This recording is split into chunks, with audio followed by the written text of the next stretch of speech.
حضرت عمر کیا کہتے ہیں کہ اپنے نفس کا محاسبہ کرو اس سے پہلے کہ تمہارا محاسبہ کیا جائے۔ اللہ کے نبی صلی اللہ علیہ وسلم کی حدیث ہے کہ جب بھی ایک انسان گناہ کرتا ہے تو کیا ہوتا ہے، اس کے دل پہ کالا سیاہ نقطہ لگا دیا جاتا ہے۔ قرآن پڑھا جائے تو اس کو کان لگا کے سنو اور خاموش ہو جاؤ، لعلکم ترحمون، تاکہ تم پہ رحم کیا جائے۔ اور اس سے زیادہ ظالم کون ہو سکتا ہے، ممن افترا، اس میں سے جس نے اللہ پر جھوٹ باندھا۔ حدیث میں آتا ہے کہ تقریباً 30 کے قریب جو جھوٹے ہیں کذاب ہیں وہ آئیں گے، اور وہ آ چکے ہیں، اور یہ مرزا قادیانی بھی اسی میں سے ہے۔ الحمدللہ رب العالمین، الصلاۃ والسلام علی نبینا محمد وعلی آلہ وصحبہ اجمعین ومن تبعہم بإحسان الی یوم الدین۔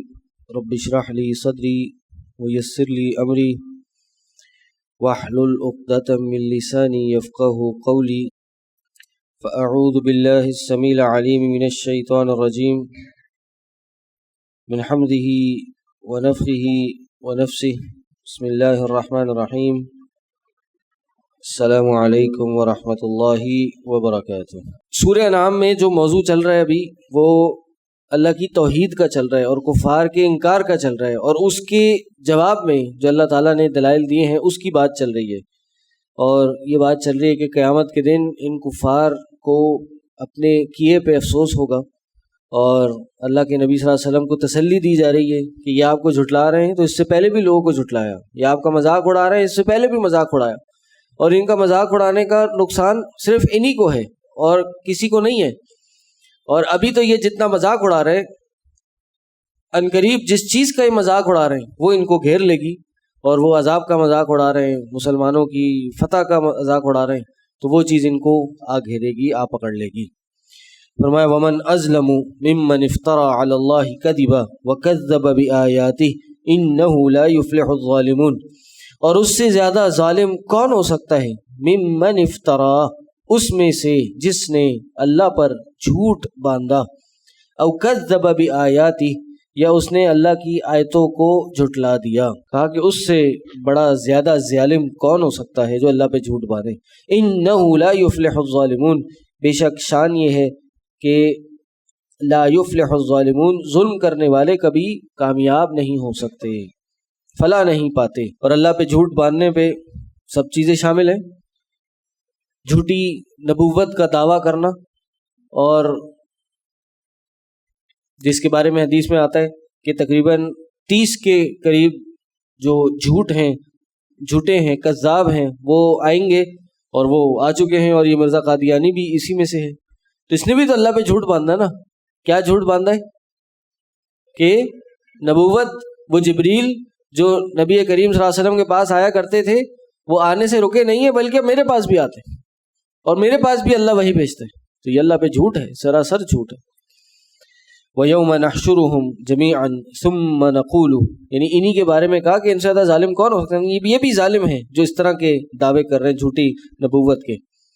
وَيَوْمَ نَحْشُرُهُمْ جَمِيعًا ثُمَّ نَقُولُ لِلَّذِينَ أَشْرَكُوا أَيْنَ شُرَكَاؤُكُمُ الَّذِينَ كُنتُمْ تَزْعُمُونَ، اور جس دن نحشرہم، ہم سب کو جمع کر دیں گے، نحشرہم جمیعا، سب کے سب کو جمع کر دیں گے، ثم نقول للذین اشرکوا، پھر ہم کہیں گے ان کو، کن کو، للذین اشرکوا، جنہوں نے شرک کیا۔ کیا کہیں گے ان کو؟ ہاں جی، کیا کہیں گے؟ این شرکاؤکم، کہاں ہیں بھائی تمہارے شرکا جن کو تم اللہ کے ساتھ شریک کرتے تھے، آج کہاں ہیں یہ؟ الذین کنتم تزعمون، جن کو تم اللہ کے سوا، اللہ کے برابر گمان کرتے تھے۔ کیا گمان کرتے تھے؟ کہ یہ ہماری مدد کریں گے، یہ ہمیں تکلیفوں سے نجات دیں گے۔ تو قیامت کے دن اللہ ان سے کہے گا لاؤ بھائی، اب جو دنیا میں اتنے دعوے کرتے تھے، اتنا بڑا سمجھتے تھے، کہاں ہے یہ؟ پیش کرو، سامنے لاؤ۔ ثم لم تکن فتنتهم الا ان قالوا واللہ ربنا ما کننا مشرکین، پھر لم تکن فتنتهم، نہیں ہوگا ان کا فتنہ اس دن۔ فتنے سے مراد کیا ہے؟ یعنی اس دن ان کا ایک کفر، کہ ان کا کفر ایک معنی اس کا یہ ہے کہ کفر، اور ایک معنی یہ ہے کہ ان کا جواب، کہ اس دن نہیں ہوگا ان کا کفر یا ان کا جواب، کیا؟ الا ان قالوا، سوائے اس کے کہ وہ یہ کہیں گے، واللہ، اللہ کی قسم، ربنا، جو ہمارا رب ہے، ما کننا مشرکین، ہم تو شرک کرنے والے نہیں تھے، ہم تو مشرک نہیں تھے۔ اللہ کہہ رہا ہے کہ آپ جاؤ اپنے جو شرکاء ہیں وہ لے کے آؤ، تو یہ کہیں گے ان کا شرک، ان کا کفر ہی ہوگا کہ ہم تو شرک کرنے والے نہیں تھے۔ اللہ کہہ رہے ہیں انظر، دیکھو، کیف کذبوا علی انفسہم، کیسے یہ اپنے نفسوں پر جھوٹ باندھ رہے ہیں، اپنے آپ پر جھوٹ بول رہے ہیں۔ دنیا میں تو شریک کرتے تھے اور اب کہہ رہے ہیں کہ نہیں، ہم تو شریک نہیں کرتے تھے، ہم تو ایسے نہیں تھے۔ اللہ نے کہا دیکھو کیسے یہ اپنے اوپر جھوٹ باندھ رہے ہیں۔ وَضَلَّ عَنْهُمْ مَا كَانُوا يَفْتَرُونَ، اور ان سے گم ہو گیا وہ جو انہوں نے جھوٹ بنایا تھا یا جھوٹ بنایا کرتے تھے۔ یعنی دنیا میں ایک الگ معاملہ تھا، قیامت کے دن جب حقیقت دیکھ لیں گے تو فوراً اس بات کو جھٹلا دیں گے اور کہیں گے ہم تو یہ کام کرنے والے نہیں تھے۔ وَمِنْهُمْ مَن يَسْتَمِعُ إِلَيْكَ وَجَعَلْنَا عَلَىٰ قُلُوبِهِمْ أَكِنَّةً، اب بعض لوگ ایسے ہیں، اب یہ کفار کی بات ہو رہی ہے کہ بعض لوگ کفار میں سے ایسے ہیں کہ جو مَن يَسْتَمِعُ إِلَيْكَ، جو کان لگا کے آپ کی بات سنتے ہیں، یعنی اللہ کے نبی صلی اللہ علیہ وسلم کو تسلی دی جا رہی ہے۔ پہلے بھی یہ بات چل رہی تھی نا، نبی علیہ السلام کی پریشانی کو کہہ لیجئے کہ سکون دینے کے لیے، اس میں تسلی دینے کے لیے یہ پیچھے کچھ آیتیں گزری۔ ابھی بھی یہی بات بیان کی جا رہی ہے کہ ان میں بعض تو ایسے ہیں جو کان لگا کے آپ کی بات سنتے ہیں۔ یستمعو، اس کا معنی کیا ہے؟ ہاں، غور سے سننا، کان لگا کے سننا۔ اور عام سننے کو کیا کہتے ہیں؟ ہاں، سمع، سمع یسمع سمع، سننا، یعنی یسمع سننا، اور یستمع کیا ہے یہ؟ غور سے سننا، کان لگا کے سننا۔ ہاں، تاکیدن، ہاں ظاہر ہے جب ایک تاکیدن کہہ لیں مبالغے کے ساتھ، جب بھی کسی لفظ میں کسی حرف کی زیادتی ہوتی ہے تو اس میں معنی کی بھی زیادتی ہوتی ہے، یہ عام قاعدہ ہے۔ یعنی یسمعو میں یا سین میم عین ہے، 4 ہیں، تا ایڈ کر دیا تو کتنے ہو گئے؟ 5 ہو گئے۔ تو جب بھی کسی حرف کی زیادتی ہوتی ہے تو معنی کی بھی زیادتی آٹومیٹکلی ہو جاتی ہے۔ یہاں کیا ہے؟ مبالغے کا معنی ہے، یعنی کان لگا کے سننے کی بات ہے۔ تو قرآن کے بارے میں ہمیں کیا حکم ہے؟ کہ قرآن غور سے سننا ہے، کان لگا کے سننے کا حکم ہے۔ اذا قرئ القرآن فاستمعوا له، جب قرآن پڑھا جائے تو اس کو کان لگا کے سنو اور خاموش ہو جاؤ، لعلکم ترحمون، تاکہ تم پہ رحم کیا جائے۔ تو اس لیے علماء نے اس بات سے منع کیا ہے کہ قرآن کو ہم بیک گراؤنڈ میں ساؤنڈ کی طرح پلے کریں، یا کوئی کام کر رہے ہوں اور پیچھے قرآن چل رہا ہو اور ہماری توجہ اس کی طرف نہ ہو۔ اکثر خواتین کا گھر میں یہ معاملہ ہوتا ہے کہ گھر میں کام کرتے ہوئے قرآن چلا دیتی ہیں اور اس کی طرف توجہ نہیں ہوتی اور اپنے کام کاج میں لگ جاتی ہیں۔ تو ایسے نہیں کرنا چاہیے۔ ہاں، آپ کام کرتے ہوئے قرآن لگا سکتی ہیں، بلکہ لگانا چاہیے۔ گاڑی چلاتے ہوئے آپ قرآن لگائیں، اس کو پلے کریں، سنیں، اس کے بڑے فائدے ہیں۔ اور ضروری نہیں ہے کہ 100% آپ کی توجہ اسی وقت رہے، کبھی دھیان انسان کا چند لمحوں کے لیے بٹ بھی سکتا ہے، یعنی نہ چاہتے ہوئے بٹ سکتا ہے، تو اس میں انشاءاللہ کوئی مسئلہ نہیں ہے، لیکن توجہ ہو۔ اگر کھانا پکا رہی ہیں تو قرآن چل رہا ہے، کوشش ہو کہ یہ ملٹی ٹاسکنگ ہو رہی ہو، اس قرآن کے الفاظ پہ بھی غور ہو رہا ہو۔ گاڑی چلاتے ہوئے قرآن چل رہا ہو، قرآن کے الفاظ پہ بھی غور ہو رہا ہو، گاڑی بھی چل رہی ہو، دونوں کام ایک ساتھ ہو سکتے ہیں، کوئی مسئلہ نہیں ہے، کرتے ہیں لوگ۔ جم جا رہے ہیں، ایکسرسائز کر رہے ہیں، آپ نے قرآن لگا لیا، قرآن چل رہا ہے۔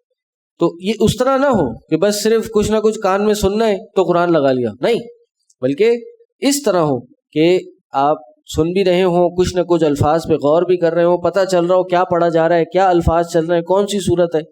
تو یہ کان لگا کے سننے کا حکم ہے، ایسے ہی نہیں سن سکتے۔ وَمِنْهُمْ مَن يَسْتَمِعُ إِلَيْكَ، بعض تو ایسے ہیں جو کان لگا کے آپ کی بات سنتے ہیں، لیکن وَجَعَلْنَا عَلَىٰ قُلُوبِهِمْ، ہم نے بنا دیے ہیں ان کے دلوں پر، اکِنّہ، کئی پردے ہم نے ان کے دلوں پر ڈال دیے ہیں. کس چیز سے؟ ان یفقہوہ، کہ وہ اس بات کو سمجھیں. یفقہوہ، اس کی فقہ، اس کا فہم حاصل کریں. یعنی کان میں تو جا رہی ہے بات لیکن دل میں پڑھتے ہیں، دل میں نہیں اتر رہی بات. وہ ہے نا خوارج کے بارے میں بھی کیا آتا ہے کہ یقرؤون القرآن، کہ وہ خوارج، جانتے ہیں خوارج کون ہے؟ خوارج، ہاں، یہ اسلام کا پہلا فرقہ ہے جو نبی کریم صلی اللہ علیہ وسلم کے زمانے میں سامنے آ گیا تھا، اور یہ نبی علیہ السلام کی بھی کہہ لیجیے کچھ حد تک گستاخی کی تھی. اس کے جو ہیڈ تھا، کیا نام تھا اس کا، ہاں کیا نام تھا بھائی، بہرحال جو بھی نام تھا میرے ذہن سے نکل گیا. تو وہ آیا نبی علیہ السلام کے پاس اور کہنے لگا اے دل یا محمد، محمد آپ عدل کیجئے. تو نبی علیہ السلام نے کہا میں عدل نہیں کروں گا تو کون کرے گا؟ تو یہ خوارج وہ ہیں کہ جو لوگوں کو محض کبیرہ گناہ کرنے کی بنیاد پہ دین سے خارج کرتے تھے. تو اللہ کے نبی صلی اللہ علیہ وسلم نے یہ پیشن گوئی کی تھی کہ ہاں، کہا کہ ان کی قوم سے ایسے لوگ نکلیں گے کہ جو دین سے ایسے نکلیں گے کہ جیسے تیر اپنی شکار سے نکلتا ہے یا اپنی کمان سے نکلتا ہے، ایسے دین سے نکلیں گے. اور پھر ایک روایت میں فرمایا کہ تم ان کی نمازوں کو دیکھ کے اپنی نمازوں کو کم جانو گے، ان کی عبادات کو دیکھ کے اپنی عبادات کو کم جانو گے. یہ قرآن پڑھیں گے لیکن قرآن ان کی گردنوں سے نیچے نہیں اترے گا. تو ان کا بھی یہی معاملہ تھا کہ وَجَعَلْنَا عَلَىٰ قُلُوبِهِمْ أَكِنَّةً، کہ ہم نے ان کے دلوں پر پردے ڈال دیے.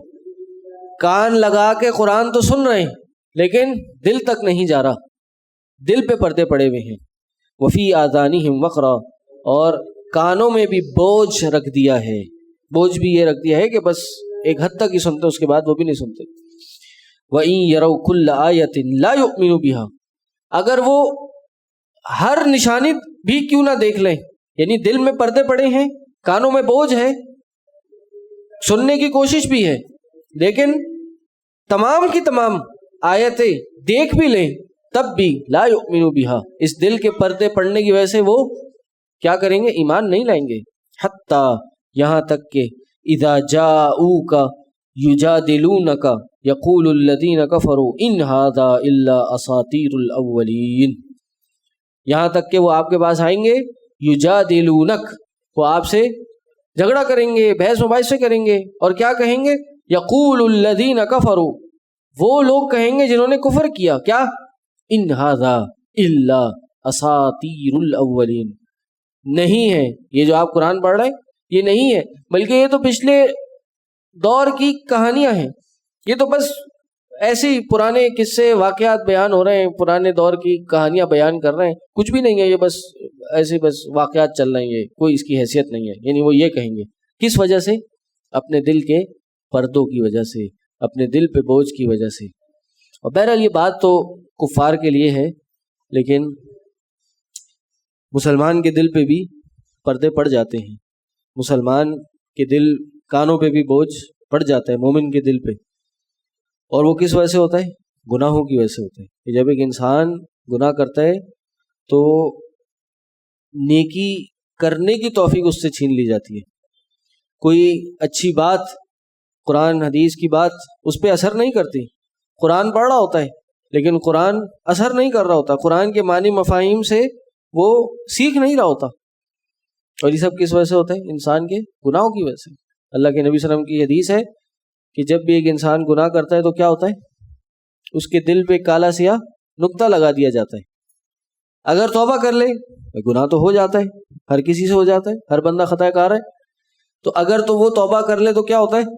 اس سے وہ دل پہ جو سیاہ نقطہ ہوتا ہے وہ مٹا لیا جاتا ہے. چلو بھائی کالک لگی، فوراً صاف ہو گئی، فوراً صفائی ہو گئی، پالشنگ ہو گئی. لیکن وہ توبہ نہیں کرتا اور گناہوں میں آگے بڑھتا چلا جاتا ہے، گناہ میں آگے چلتا چلا جاتا ہے. تو کیا ہوتا ہے؟ وہ کالا سیاہ نقطہ کئی کالے سیاہ نقطے بن جاتا ہے اور پورا جو کالک ہے وہ دل پہ چھا جاتی ہے. اور اس کے بعد اللہ کے نبی صلی اللہ علیہ وسلم نے فرمایا کہ یہی وہ زنگ ہے جس کا قرآن میں ذکر ہے، کلا بل ران علی قلوبہم، کہ ان کے دلوں پر زنگ پڑ گیا ہے. تو یہ بھی مسلمان کے دل پہ زنگ پڑ جاتا ہے. اور پھر جب یہ ہوتا ہے تو وہ علماء نے تقسیم بیان کی ہے نا کہ ایک دل ایک قلب الحی ہوتا ہے اور ایک قلب المیت ہوتا ہے اور ایک قلب المریض ہوتا ہے. تو قلب الحی کیا ہے؟ زندہ دل جو گناہوں سے پاک ہو. تو یہ قلب الحی آہستہ آہستہ قلب المریض بنتا ہے، اور اگر اس کا علاج نہ ہو اس مریض کا، یہ قلب المیت بن جاتا ہے، اور پھر یہ اتنا سخت ہو جاتا ہے جس کے بارے میں قرآن میں کہا کہ یہ دل اتنے سخت ہو جاتے ہیں. یعنی کافروں کے بارے میں کہی تھی بات، لیکن ایسا ہو جاتا ہے کہ گناہ کرتے کرتے یہ دل کی سختی اتنی ہو جاتی ہے کہ یہ پتھر سے بھی زیادہ سخت ہو جاتا ہے. او اشد قسوہ، یعنی اس کی قساوت میں، سختی میں پتھر تو پھر نرم ہوتا ہے. اللہ نے قرآن میں فرمایا سورہ بقرہ میں کہ بہت سے پتھر تو ایسے ہوتے ہیں کہ جن سے نہریں پھوٹ پڑتی ہیں، لیکن ان کے دل تو اس سے بھی زیادہ سخت ہیں. تو اس لیے انسان کو گناہوں سے بچے رہنا چاہیے اور دل کو سختی سے بچا کر دل کی نرمی کی طرف لے جانا چاہیے، تاکہ باتیں تو اثر کریں، ایک قرآن تو اثر کرے. اور یہ بڑا ایک وشیش سائیکل ہے، ایک عجیب سا معاملہ ہے. وہ کیا کہ انسان نیکی پہ بڑھتا ہے تو دل نرم ہوتا رہتا ہے، دل نرم ہوتا ہے اور نیکی کی توفیق ملتی ہے، نیکی کی توفیق ملتی ہے، وہ نیکی کرتا ہے اور دل نرم ہوتا ہے اور ہدایت ملتی ہے اور نیکی کی طرف بڑھتا ہے. لیکن اگر وہ گناہ کرے تو کیا ہوتا ہے؟ دل سخت ہوتا ہے، دل سخت ہوتا ہے، نیکی کی توفیق چھین جاتی ہے، نیکی کی توفیق چھینتی ہے اور دل سخت ہوتا ہے، یہاں تک کہ وہ دل پورے کا پورا دل قلب میت بن جاتا ہے. تو اس لیے یہ پہیا ہے نا، یہ پہیا سیدھی طرف جا رہا ہے، گھوم رہا ہے، تو بھائی بہت اچھی بات ہے. گناہ ہو جائے، خطا ہو جائے، فوراً روک دیں اس کو، وہاں پہ آگے نہیں بڑھنے دیں معاملہ.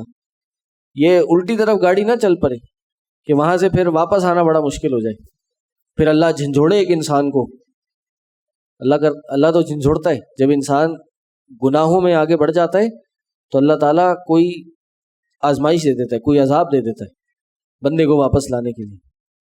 وہ ہے نا قرآن کی آیت وَلَنُذِيقَنَّهُمْ مِنَ الْعَذَابِ الْأَدْنَى دُونَ الْعَذَابِ الْأَكْبَرِ لَعَلَّهُمْ يَرْجِعُونَ، کہ ہم چھوٹا عذاب چکھاتے ہیں بڑے عذاب کے مقابلے میں. کس لیے؟ لَعَلَّهُمْ يَرْجِعُونَ، تاکہ لوٹ جائیں، وہ واپس آ جائیں. تو یہ اس لمٹ تک بات نہ پہنچ جائے گناہ کر کے کہ اللہ کو جھنجھوڑنا پڑے اور اللہ جو ہے ہمیں تنبیہ کرے اور اللہ کو ہمیں کوئی سزا دینی پڑے پھر ہم لوٹ کے اللہ کی طرف آئیں. نہیں، پہلے ہی انسان اپنا محاسبہ کرے. حاسبوا انفسکم قبل ان تحاسبوا.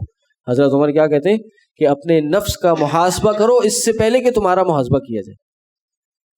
قد افلح من تزکا، کامیاب ہوا وہ شخص جس نے اپنے نفس کا تزکیہ کیا. تو انسان خود ہی اپنا چیک لیتا رہے اور خود ہی اپنے آپ کو اصلاح کی طرف لے جاتا رہے. وَهُمْ يَنْهَوْنَ عَنْهُ، خود تو رکتے بھی ہیں، خود بھی اس ہدایت کو تسلیم نہیں کرتے، قرآن کی جو تعلیم اس کو ایکسیپٹ نہیں کرتے. خود تو یہ معاملہ ہے، قرآن پہ بھی تان کرتے ہیں، خود بھی کرتے ہیں، لیکن دوسروں کو بھی روکتے ہیں. وَهُمْ يَنْهَوْنَ عَنْهُ، اور وہ اس سے روکتے بھی ہیں. وَيَنْأَوْنَ عَنْهُ، اور اس سے دور رہتے ہیں. وَإِن يُهْلِكُونَ إِلَّا أَنفُسَهُمْ، اور نہیں یہلکون، ہلاک کر رہے ہیں، الا سوائے انفسہم، اپنے آپ کو. یہ جو بھی حرکت کر رہے ہیں کسی کا نقصان نہیں کر رہے، صرف اپنا نقصان کر رہے ہیں. وما یشعرون، اور یہ اس چیز کا شعور نہیں رکھتے، فہم نہیں رکھتے. وَإِن يُهْلِكُونَ إِلَّا أَنفُسَهُمْ وَمَا يَشْعُرُونَ، اور وہ نہیں شعور رکھتے. ہمیں ترجمہ یاد کرنے کا شوق تو ہونا چاہیے، ترجمہ سیکھنے کا شوق تو ہونا چاہیے، بہت اچھی بات ہے، لیکن وقت کے ساتھ ساتھ ترجمہ کرنے کی صلاحیت بھی اپنے اندر پیدا کرنی چاہیے. ترجمہ کرنا آنا چاہیے. علم اس چیز کا نام ہے کہ انسان آیت پڑھے اور بھلے اس نے پیچھے اس کا ترجمہ نہ پڑھا ہو تو 60-70% اس صحیح ترجمے تک پہنچ جائے. حدیث پڑھے اور حدیث کا ترجمہ کم از کم 60-70% خود کر لے. عربی کی کتابیں ہوں، شروحات حدیث ہوں، کوئی بھی عقیدے کی عربی میں کتاب ہو، ان کا بھی ترجمہ خود کرے، خود اس خزانے میں آگے بڑھے. یہ صلاحیت ہے، اس کی طرف بھی کوشش کرنی چاہیے. اور یہ کس طرح ہوگی؟ ہاں، عربی سیکھ کے، نحو صرف سیکھ کے، اور عالم عالمہ کورس جوائن کر کے، ہاں، مدرسوں میں جا کے، کتابیں پڑھ کے، عربی سیکھ کے. گاڑی چلانا سیکھنی ہو تو گاڑی میں بیٹھا جاتا ہے، دور سے بندہ جتنی بتاتے رہے کہ بھائی دیکھو گیئر ہوتا ہے، بریک ہوتا ہے، ایکسیلیٹر ہوتا ہے، کلچ ہوتا ہے، اسٹیئرنگ کو یوں گھمانا ہوتا ہے، جب تک خود نہیں بیٹھے گا، جب تک خود عربی کتابیں نہیں پڑھے گا، تب تک عربی پڑھنا نہیں آئے گی۔ سمندر میں بھی سوئمنگ سیکھنے کے لیے کیا ہوتا ہے؟ بتایا تو نہیں جاتا نا کہ بھئی دیکھو ایک ہاتھ یہاں چلاؤ گے اور ایک ہاتھ یہاں چلاؤ گے، چل پڑو گے، ہو گئی سوئمنگ آ گئی۔ ہاں نہیں، پہلے چھوٹے جو بچوں کا پول ہوتا ہے 3-4 فٹ والا، اس میں تیرایا جاتا ہے، پھر ایک زیادہ ڈیپ پول میں لے جایا جاتا ہے، اور پھر فائنلی سمندر میں، بیچ سمندر میں جا کے دھکا دے دیا جاتا ہے، چل بھائی آؤ واپس آؤ اب ساحل سمندر پہ۔ فوجیوں کی ٹریننگ اس طرح ہوتی ہے، پہلے کنٹرولڈ انوائرمنٹ میں سوئمنگ سکھائی، پھر بیچ سمندر میں جا کے دھکا دے دیا، چلو بھائی اب واپس ساحل پہ آ جاؤ، بچ گئے تم، ملاقات ہو جائے گی اور کامیاب ہو جاؤ گے، اس کا مطلب آ گئی، نہیں تو اللہ اللہ خیر صلی اللہ۔ تو اس لیے بھائی کچھ بھی سیکھنے کے لیے اس میں داخل ہونا پڑتا ہے۔ ان العلم لا یأتی براحۃ الجسم، یحییٰ بن ابی کثیر کا قول ہے کہ علم جو ہے، یہ علم جسم کے راحت سے نہیں آتا، کمفرٹ زون سے نہیں آتا۔ آپ کمفرٹ زون سے باہر نکلنا ہوگا، کچھ سیکھنا پڑے گا، کچھ کرنا پڑے گا، مشکلات برداشت کرنی پڑیں گی، نہیں آ رہی ہوگی سمجھ، کتاب نہیں سمجھ آ رہی، کیا ہے یار یہ عربی قاعدے ہی بھول گئے، نحو صرف، اچھا یہ بھی نحوی قاعدہ ہے، اچھا اس کا کیا ترجمہ ہے، اب یہ ایک نیا لفظ آ گیا اس کا ترجمہ نہیں آ رہا۔ اس فیز سے گزرنا پڑے گا، تب علم آئے گا، اور یہ فوراً نہیں آتا، تھوڑا ٹائم لگتا ہے، لیکن اس ٹائم کا آغاز کرنا پڑتا ہے۔ صحیح؟ اس لیے اگر ہم کچھ قابل بننا چاہتے ہیں، ان سیٹوں سے نکل کے اس سیٹ پہ آنا چاہتے ہیں، منبر و محراب سنبھالنا چاہتے ہیں، تو ہمیں علم سیکھنا ہوگا، ہمیں کتابیں خود سے حل کرنا سیکھنی ہوں گی، اور وہ کیسے ہوں گی؟ عالم عالمہ کو جائیں گے۔ چلیں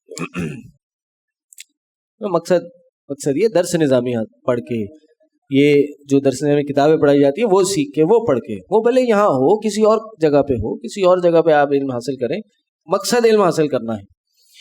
وَلَوْ تَرَىٰ إِذْ وُقِفُوا عَلَى النَّارِ، اے کاش آپ دیکھتے کہ جب وہ وقفوا کھڑے کر دیے جائیں گے، علی النار آگ پہ، فقالوا تو پس وہ کہیں گے، یا لیتنا اے کاش، نرد ولا نکذب ہم واپس بھیجے جائیں، ولا نکذب اور ہم نہیں جھٹلائیں گے، بآیات ربنا اپنے رب کی آیتوں کو۔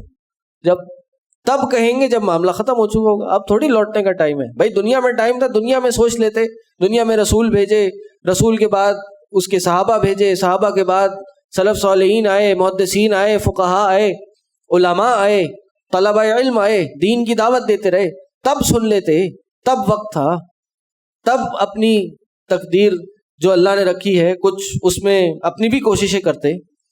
اب کیا؟ اب کیسی خواہش؟ یا لیتنا نرد ولا نکذب بآیات ربنا ونکون من المؤمنین، اور ہم ہو جائیں مومنین میں سے۔ پھر اللہ نے فرمایا بل بدا لہم ما کانوا یخفون من قبل، بلکہ ان پہ ظاہر ہو گیا وہ چیز جو وہ اس سے پہلے چھپایا کرتے تھے۔ اللہ نے کہا کہ ولو ردوا، اگر ان کو لوٹا بھی دیا جائے، اگر ان کی خواہش پوری بھی کر لی جائے کہ اللہ اے کاش ہم لوٹ جائیں اور ہم اپنے رب کی آیتوں کی تکذیب نہ کریں اور مومن ہو جائیں، اللہ کہہ رہے لو ردوا، اگر یہ لوٹا بھی دیے جائیں، لعادوا تو پھر یہ دوبارہ وہی کام کریں گے، دوبارہ لوٹ جائیں گے، لما نہوا عنہ اس چیز سے جس سے ان کو روکا گیا تھا، وانہم لکاذبون یہ تو بس ایسی جھوٹ بول رہے ہیں، یہ کوئی اخلاص کے ساتھ یہ باتیں نہیں کر رہے کہ واقعی اے اللہ اب ہمیں سمجھ آ گیا، اب ہم نے دیکھ لیا، اے اللہ اب تو ہمیں لوٹا دے واپس، اے اللہ اب ہم ایمان لے آئیں گے، اب ہم مخلص ہیں تیرے ساتھ۔ اول تو ہوگا نہیں ایسا، تو اللہ کہہ رہے کہ ایسا پاسبل تو نہیں ہے، لیکن یہ بات جو یہ کہہ رہے ہیں یہ بھی اخلاص میں مبنی نہیں ہے، یہ ابھی صرف اس سے بچنے کے لیے، چھٹکارا حاصل کرنے کے لیے کر رہے ہیں۔ اگر ان کو لوٹا بھی دیا جائے تو پھر جو منع کی ہوئی چیزیں ہیں یہ پھر اسی میں لوٹ جائیں گے، تو جھوٹے ہیں، انہم لکاذبون۔ وقالوا اور جب واپس دنیا میں جائیں گے کیا کہیں گے؟ ان ہی الا حیاتنا الدنیا، نہیں ہے بلکہ یہ ہماری دنیا کی زندگی، وما نحن بمبعوثین دوبارہ تھوڑی لوٹائے جائیں گے، ہم دوبارہ تھوڑی اٹھائے جائیں گے، ہم دنیا میں ہی رہنا ہے، ہم نے اللہ نے واپس بھیج دیا ہمیں، اب تھوڑی واپس قیامت کی طرف ہمیں جانا ہے۔ وما نحن بمبعوثین ہرگز ہم نہیں اٹھائے جائیں گے۔ پھر اللہ کہہ رہے وَلَوْ تَرَىٰ إِذْ وُقِفُوا عَلَىٰ رَبِّهِمْ، اے کاش آپ دیکھتے کہ جب ان کو اپنے رب کے پاس کھڑا کر دیا جاتا یا اپنے رب کے پاس وہ کھڑے کر دیے جائیں گے. قال اللہ کہے گا الیس ھذا بالحق، اللہ ان کو زجر و توبیخ ڈانٹ ڈپٹ کرتے ہوئے کہے گا کیا کہ یہ دیکھو یہ حق نہیں ہے جو تم دیکھ رہے ہو، اس کو جھٹلاتے تھے تم، یہ سچ نہیں ہے. قال اللہ کہے گا فذوقوا العذاب، تم چکھو اس عذاب کو، بما کنتم تکفرون، جس کا تم انکار کیا کرتے تھے.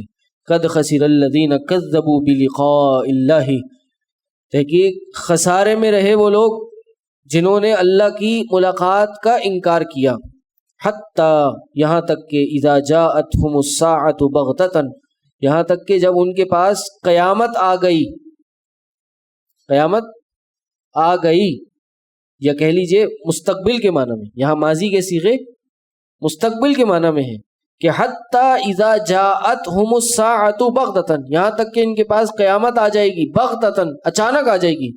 قولوا تو یہ کہیں گے یا حسرتنا، ہائے افسوس، یا حسرتنا علی ما فرطنا فیہا، اس چیز پہ افسوس جس میں ہم کمی کر گئے، جس میں ہم کمی کوتاہی کر گئے.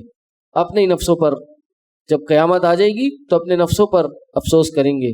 وَهُمْ يَحْمِلُونَ أَوْزَارَهُمْ عَلَى ظُهُورِهِمْ، اور وہ اپنے اوزار، اپنے بوجھ، اپنے گناہ اپنے پیٹھوں پر اٹھائے ہوں گے. مفسرین نے لکھا ہے کہ قیامت کے دن یہ جو انسان کے گناہ ہوں گے یہ ایک انسانی شکل میں، بری شکل، بد شکل ہو کے انسان کے پاس آئیں گے اور انسان اس کو اپنے اوپر اٹھائے گا. بعض مفسرین نے یہ لکھے، اور بعض نے لکھا ہے کہ یہ بس ایک تمثیل کے طور پہ ہے کہ جیسے دنیا میں ایک انسان اپنا بوجھ اٹھاتا ہے اور وہ نہیں اٹھا پاتا اس بوجھ کو اس کیفیت میں، تو قیامت کے دن بھی یہ گناہ اس پہ لاد دیے جائیں گے جیسے دنیا کا کوئی بوجھ لادا جاتا ہے. اللہ سن لو، ساء برا ہے، ما یزرون وہ جو بوجھ اٹھائیں گے. یعنی کوئی کہے بھائی بوجھ اٹھانا کیا ہوا، دنیا میں تو اٹھاتے تھے وہاں بھی اٹھا لیں گے، نہیں، یہ کوئی اچھا بوجھ نہیں ہے، بہت یہ گناہوں کا بوجھ بہت برا بوجھ ہے. وَمَا الْحَيَاةُ الدُّنْيَا إِلَّا لَعِبٌ وَلَهْوٌ، اور نہیں ہے دنیا کی زندگی سوائے لعب. لعب کیا ہوتا ہے؟ کھیل. اور لہو دل بہلانے کی جگہ، دل لگانے کی جگہ، دل لگانے والی چیز. بھائی یہ دنیا کچھ بھی نہیں ہے سوائے لہو و لعب ہے، کھیل تماشا ہے. اور ایسا ہی ہے کہ انسان اس دنیا میں پلاننگ تو بڑی کر رہا ہوتا ہے، اگلے 25 30 سال کی پلاننگ کر رہا ہوتا ہے، لیکن انسان کو اگلے 25 30 سیکنڈ کا نہیں پتا ہوتا کتنا زیادہ رہے گا اس دنیا میں. اور دنیا انسان کو اپنی طرف کھینچ رہی ہوتی ہے. جتنا زیادہ مال ہوگا انسان کے پاس اتنی زیادہ انسان کو اس مال سے محبت ہوگی. الٹا حساب ہے بھائی، جس کے پاس کوئی چیز زیادہ ہو تو اس کو محبت کم ہونی چاہیے نا. لیکن فطرت یہ ہے کہ جتنی زیادہ ہی دنیا آتی ہے اتنی زیادہ اس سے محبت بڑھ جاتی ہے انسان. تو یہ دنیا ایک کھیل تماشا ہے. اللہ کے نبی صلی اللہ علیہ وسلم نے فرمایا کہ دنیا جو ہے یہ سجن المؤمن ہے، مومن کا قید خانہ ہے مومن کے لیے. وجنت الکافر، کافر کے لیے کیا ہے؟ کافر کے لیے جنت ہے. کافر جو چاہے اس میں کرے اس کی یہی جنت ہے، اور مومن کے لیے یہ قید خانہ ہے. ایک حدیث میں آتا ہے اللہ کے نبی صلی اللہ علیہ وسلم ایک جگہ سے گزرے تو ایک مری ہوئی بکری تھی، مری ہوئی بکری. اب وہ مرا ہوا جانور ہو تو اس کا کیا کریں گے آپ؟ ہاں پھینک دیں گے. اور کبھی کبھار اگر وہ کوئی آپ کے گھر کے پاس پھینک کے چلا جائے تو آپ کیا کریں گے؟ آپ سے اس جگہ پہ کھڑا نہیں ہو جائے گا، چند دنوں بعد ادھر سے بدبو آئے گی. تو اللہ کے نبی صلی اللہ علیہ وسلم نے اس بکری کی طرف اشارہ کر کے صحابہ سے کہا کہ تم میں سے کون ہے جو یہ بکری خریدنا چاہے گا؟ تو صحابہ نے کہا کہ یہ مری ہوئی بکری کس کام، کچھ بھی نہیں کر سکتے ہم اس کا. تو اللہ کے نبی صلی اللہ علیہ وسلم نے فرمایا کہ اللہ تعالیٰ کے لیے اس دنیا کی جو اہمیت ہے وہ اس سے بھی کم ہے جتنی تمہارے لیے اس بکری کی اہمیت ہے. بھئی دنیا کھیل تماشا ہے، دنیا بس وقت گزارنے کی جگہ ہے. یہ دنیا کھینچتی ہے انسان کو، دور سے بڑی اچھی نظر آتی ہے لیکن جب آ جاتی ہے انسان سوچ رہا ہوتا ہے یار میرے پاس مجھے فلاں فگر کی سیلری اگر مل جائے تو بس میرا بیڑا پار ہو جائے گا. پھر تو عیاشی, پھر تو موجے ہی موجے. اتنے پیسے میرے پاس آ جائیں پھر تو پریشانیاں ہی ختم, پھر تو سب کچھ ختم. لیکن حقیقت کیا ہوتی ہے؟ انسان جتنا آگے بڑھ رہا ہوتا ہے اتنی زیادہ خواہشیں اس کی بڑھ رہی ہوتی ہیں. عقل مند وہ شخص ہے جو اس چیز کو پہچان لے اور اپنے پہ قابو کر لے, اپنے پہ قناعت کر لے کہ نہیں یار, جتنی یہ دنیا مجھے آگے ملتی چلی جائے گی اتنا زیادہ جو مل چکی ہے اس کی خواہش ہوتی, اس کی عادت ہو جائے گی اور پھر مزید کی خواہش ہوگی. ایک انسان جو پیدل چلتا ہو اس کی خواہش کیا ہوگی؟ سائیکل آ جائے. ہاں, سائیکل مل جائے یار, میں 20-25 منٹ کی واک کر کے جا رہا ہوں, 5 منٹ میں سائیکل میں پہنچ جاؤں گا. سائیکل آ گئی. اب وہ جناب مہینہ 2 مہینہ 3 مہینہ سائیکل پہ گھوم رہا ہے. پھر اس کی خواہش ہوگی یار مارچ کا مہینہ گزر گیا, اپریل مئی آ رہا ہے, گرمی آ رہی ہے, یہ سائیکل بھی بڑی بھاری پڑ رہی ہے, گرمی بہت ہے, بائک ہونی چاہیے. بائک لے لے گا, کوشش کرے گا, بائک آ جائے گی. بائک آ جائے یار میرا کام ہو جائے گا, بہترین زندگی لائف بن جائے گی. بائک آ گئی, اب وہ چلا رہا ہے, 1-2 سال اس نے بائک چلائی. پھر اس کی خواہش کیا ہوگی؟ یار گاڑی ہونی چاہیے. کیسی گاڑی؟ اس کی خواہش کیا ہوگی؟ مرسیڈیز ہونی چاہیے, BMW. کہے گا بھائی گاڑی ہونی چاہیے, چلتی کا نام گاڑی ہو, اس میں چابی گھماؤ, پیٹرول ڈالو, چلے.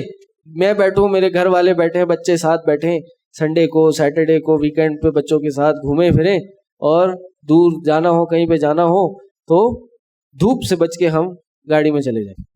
ٹھیک ہے بھائی, اللہ نے اس کو گاڑی بھی دے دی. پھر کیا خواہش ہوتی ہے؟ اب نئے ماڈل کی ہونی چاہیے. ابھی تو پھٹ پٹی تھی اس کے پاس, ابھی تو پرانے زمانے کی FX شارپنٹ گاڑی ملی تھی اس کو, وہ اس پہ خوش تھا. اب اس کی عادت لگ گئی, اب وہ کہے یار نئے ماڈل کی ہو, بھلے آلٹو ہو, میران ہو, چھوٹی ہو, صاف ستھری ہو, AC ہو, کام نہ نکالے. وہ بھی مل گئی اس کو. جب وہ مل گئی پھر کیا ہوگا؟ بڑی گاڑی, یار میں ڈگی نہیں ہے اس میں, بچے بڑے ہو رہے ہیں, سامان بھی رکھنا ہوتا ہے. اب کیا کریں؟ جیپ چاہیے, چھوٹی جیپ چاہیے, کہیں گھومنے پھرنے جانا ہو سامان بھی تو رکھیں, پاکستان ٹور پہ جانا ہو تو بھائی وہ مل گئے اس کو. اب کیا ہو؟ وہ گاڑی بھی مل گئی اس کو. اب کیا خواہش ہوگی؟ بھائی اس کو جیپ چاہیے, یار بڑی جیپ ہو, اس سے بڑی جیپ ہو, 2 ہو, 3 ہو, سیڈان بھی ہو, اور وہ جو کیا ہوتی ہے آپ کی, کیا کہتے ہیں اس کو, بہرحال جو بھی کہتے ہیں, ہاں ڈالا والی گاڑی بھی ہو. اس کے بعد پرائیویٹ جیٹ بھی ہو, چھوٹی سی شپ بھی ہو اپنی. اس کا کوئی اینڈ نہیں ہے نا. ایک بھائی صاحب کا میں سن رہا تھا, دیکھ رہا تھا, پتہ نہیں بتایا ہوگا آپ لوگ کو, ذکر کیا ہوگا نہیں کبھی, کہ وہ ایک سردار جی تھے, سکھ ہیں, تو ان کے پاس 7 رولز رائس ہیں. وہ ویڈیو بنی تھی اس پہ پوری, 7 رولز رائس.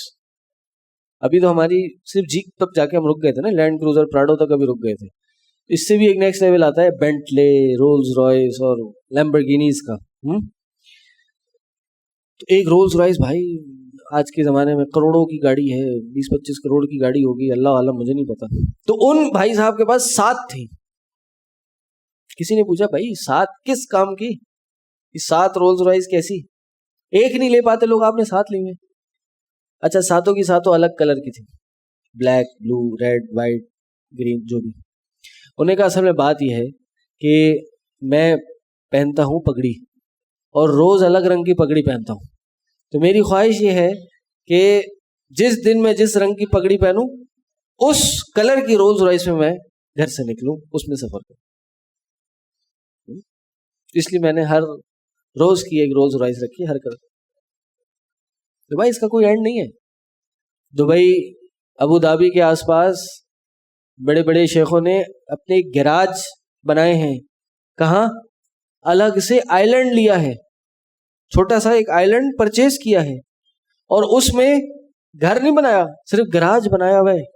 ایکڑوں پہ گراج ہے, اور اس ایکڑوں کی جگہ پر سینکڑوں ان کی ذاتی گاڑیاں ہیں. تو بھائی نبی علیہ السلام کی حدیث سچی ہے کہ ابن آدم کا پیٹ قبر کی مٹی کے علاوہ کوئی چیز نہیں بھر سکتی. انسان کے پاس کیا ہے, حدیث کے الفاظ ہیں, ایک وادی سونا بھی کیوں نہ آ جائے, اس کی خواہش کیا ہوگی؟ یار ایک اور ہو, ایک تو آ گیا نا, یہ تو اپنا ہو گیا, چلو جیب میں ایک اور ہونا چاہیے. یہ انسان کی فطرت ہے. سمجھدار آدمی وہ ہے سعادت مند آدمی وہ ہے جس کو اللہ قناعت پسندی عطا کرتے ہیں کہ جتنا ہو اس پہ انسان شکر کرے. اور یہ تو مردوں کی مثالیں ہو گئی گاڑیوں سے متعلق، خواتین کو نہیں سمجھ آئیں گی یہ. خواتین کی ان کی اپنی دنیا، ان کی دنیا کپڑوں سے اور جولری سے، کاسمیٹک سے. مرد کو گاڑی چاہیے، خاتون کو کڑا چاہیے اور جولری اکٹھی کرنی ہے ان کو وہ چاہیے. جتنی آ جائے کم ہے، کپڑے جتنے آ جائے کم ہے. میچنگ کے جوتے، میچنگ کا بیگ، الماری میں جگہ نہیں ہے، پوری الماری بھری ہوئی ہے، کہیں یار آج تو کپڑے ہی نہیں ہے پہننے کو. اس لیے ہر کسی کی اپنی دنیا ہے. تو کوئی خاتون یہ نہ کہ نہیں بھائی مجھے گاڑی نہیں چاہیے، میں جو قناعت ہو گئی، تو بھائی آپ کو کچھ اور چاہیے ہوگا، اس میں قناعت کرنی ہے آپ نے. مرد کو جولری نہیں چاہیے بھائی، مرد کو نہیں چاہیے یہ چیزیں. مرد کو بیگ جوتے نہیں چاہیے میچنگ کے، وہ ایک جوتا پہن کے پورا سال گزار لے گا، کوئی مسئلہ نہیں ہے. لیکن ان کو گاڑی چاہیے، پراپرٹی چاہیے. تو ہر کسی کا چیلنج الگ ہے، ہر کسی کی خواہشات الگ ہیں، ہر کسی کی دنیا دھوکہ الگ ہے. اور پھر ظاہر ہے اس دنیا کا جنت کے مقابلے میں کوئی مقابلہ نہیں ہے. جنت سے کمپیریزن کریں کوئی کمپیریزن نہیں ہے.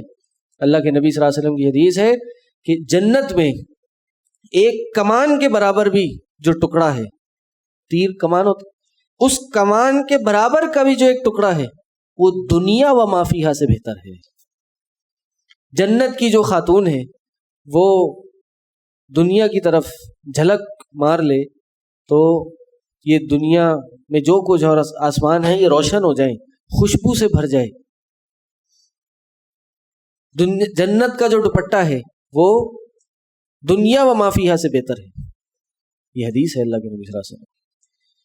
اور انسان کو نبی اعظم نے فرمایا نا، اللہم لا عیش الا عیش الاخرہ، کہ کوئی زندگی نہیں ہے سوائے آخرت کی زندگی کے لیے. آخرت کی زندگی اصل ہے، اسی کی انسان کو تمنا کرنی چاہیے. اللہ دنیا بھی ٹھیک ہے، دنیا میں خواہشات ہوتی ہیں انسان کی، وہ کرے، دنیا گزارنے کے لیے چاہیے، منع نہیں ہے، خواہش کرنی چاہیے، ہو سکتی ہے انسان کو، لیکن آخرت کی خواہش زیادہ بڑی ہونی چاہیے. یہی ہمارا ٹارگٹ ہے. اسی کے لیے میں اور آپ یہاں جمائیں تاکہ ہم اپنے لیے اپنی جنت پکی کرانے کی کوشش میں لگے رہیں. بس قد نعلم انه ليحزنك الذي يقولون فانهم لا يكذبونك. قد نعلم، ہم جانتے ہیں کہ بے شک آپ کو غم میں ڈالتی ہیں، الذي، وہ جو، یقولون، جو یہ کہتے ہیں، فانهم لا يكذبونك. اللہ دیکھیں ابھی کیسے اللہ کے نبی صلی اللہ علیہ وسلم کو تسلی دے رہے ہیں. نبی علیہ السلام پریشان ہو جایا کرتے تھے، یہی کہہ رہے نا، ہم جانتے ہیں کہ آپ غم میں آ جاتے ہیں، آپ پریشان ہو جاتے ہیں ان باتوں سے جو یہ باتیں کر رہے ہیں، آپ کو مختلف القابات سے پکار رہے ہیں، آپ کی باتوں کو جھٹلا رہے ہیں. ہم جانتے ہیں آپ غم میں ہیں، لیکن اے نبی آپ یہ بات جان لیجئے، فَإِنَّهُمْ لَا يُكَذِّبُونَكَ، یہ آپ کو نہیں جھٹلا رہے، آپ پریشان نہ ہوں. دیکھیں کیسے اللہ تعالیٰ اپنے نبی کی تربیت کر رہے ہیں. کیا محبت کا اظہار ہے، کیا ایک اللہ کا نبی علیہ السلام سے تعلق کا اظہار ہے کہ اے نبی آپ کو نہیں جھٹلا رہے، یہ آپ نہیں فکر کریں، آپ کی ذات کا انکار نہیں کر رہے. وَلَكِنَّ الظَّالِمِينَ، لیکن یہ اصل میں جو ظالم لوگ ہیں، ظلم کرنے والے، بِآيَاتِ اللَّهِ يَجْحَدُونَ، اللہ کی آیتوں کا، اللہ کی نشانیوں کا انکار کر رہے ہیں. نبی آپ کو نہیں جھٹلا رہے، یہ نبی علیہ السلام تسلی دے رہے ہیں.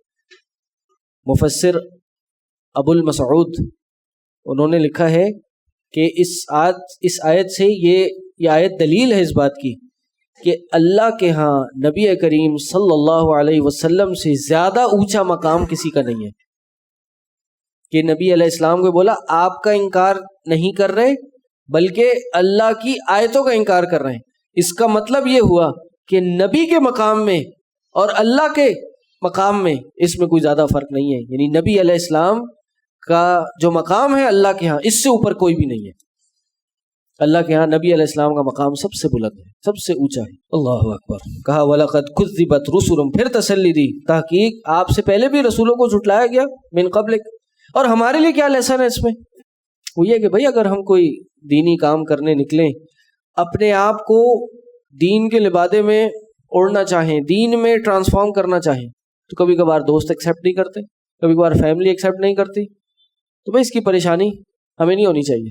رسولوں کو لوگوں نے ایکسیپٹ نہیں کیا، نبی علیہ السلام کو ان کی قوم نے ایکسیپٹ نہیں کیا، ان کو اللہ نے تسلی دی کہ نبی آپ پریشان نہ ہو، آپ سے پہلے بھی رسولوں کو جھٹلایا گیا ہے۔ وَلَقَدْ كُذِّبَتْ رُسُلٌ مِّن قَبْلِكَ فَصَبَرُوا عَلَىٰ مَا كُذِّبُوا، آپ سے پہلے بھی جھٹلایا گیا، انہوں نے جس چیز پہ ان کو جھٹلایا گیا انہوں نے اس پہ صبر کیا، اور نہ صرف صبر کیا وَأُوذُوا، ان کو تکلیف دی گئی، ایذا دی گئی، حَتَّىٰ أَتَاهُمْ نَصْرُنَا، یہاں تک کہ ان کے پاس ہماری مدد آ گئی۔ وَلَا مُبَدِّلَ لِكَلِمَاتِ اللَّهِ، اللہ کوئی بھی اللہ کی باتوں کو بدلنے والا نہیں ہے۔ وَلَقَدْ جَاءَكَ مِن نَّبَإِ الْمُرْسَلِينَ، اور تحقیق آپ کو تو مرسلین رسولوں کی خبریں آپ پہنچی ہیں۔ جو پچھلے والوں کے ساتھ ہم نے معاملہ کیا ہے، یہ اللہ کی سنت نہیں تبدیل ہوتی، ان کے ساتھ بھی عنقریب یہ معاملہ ہونے والا ہے۔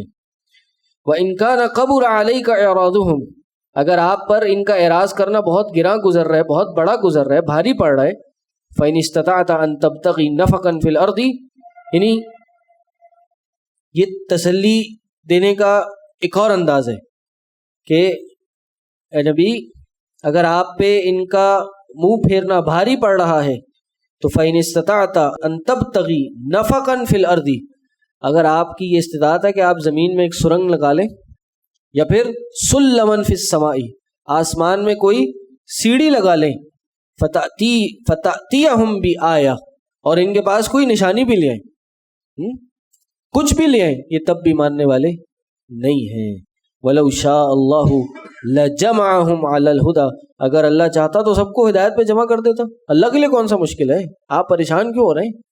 یعنی اللہ کے لیے کوئی مشکل نہیں ہے کہ سب کو ہدایت پہ جمع کر دیتا، لیکن اللہ ٹیسٹ لیتا ہے، اللہ آزماتا ہے۔ تو اے نبی آپ اللہ کی تقدیر اور اللہ کے اس معاملے کو دیکھ کر آپ پریشان نہ ہوں، کیونکہ اگر پریشان ہوں گے تو یہ لا علم لوگوں کا طریقہ ہے۔ کہا فلا تکونن من الجاہلین، آپ اللہ کی تقدیر اور اللہ کے ان فیصلوں پہ مایوس ہو کر آپ جاہلوں والی کام، جاہلوں میں سے نہ ہو جائیے گا، یعنی آپ اپنے آپ کو سکون میں رکھیے۔